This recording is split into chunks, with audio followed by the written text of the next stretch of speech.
এই মুসলমান, তুমি নামাজ কলমা পড়ো, তুমি কেমনে বলো ইসলামে রাজনীতি নাই? হুজুররা কেন রাজনীতি করবে?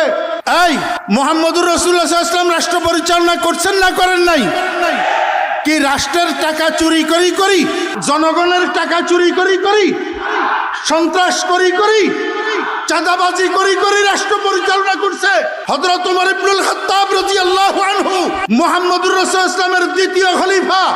অর্ধ পৃথিবী শাসন করছে, অর্ধ পৃথিবী। ইহুদি খ্রিস্টানের বাচ্চারা এখনো পর্যন্ত রাষ্ট্র পরিচালনার ক্ষেত্রে হযরত ওমর রাদিয়াল্লাহু আনহুর রাষ্ট্রনীতিকে অনুসরণ করিয়া করিয়া রাষ্ট্র চালা।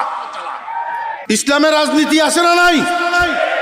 ইসলামের রাষ্ট্র পরিচালনা আছে না নাই? অতএব উলামায়ে কেরাম, মসজিদের ইমামগণ, মসজিদের খতিবদের সংসদে প্রার্থী হওয়ার যোগ্যতা অধিকার আছে না নাই? লা ইলাহা লা ওয়ালিয়্যা ইল্লাল্লাহ, আল্লাহ ছাড়া আর কোনো অভিভাবক নাই, আল্লাহই একমাত্র অভিভাবক। আল্লাহর জমিন আল্লাহর কথাই চলবে, আল্লাহর আইনে চলবে।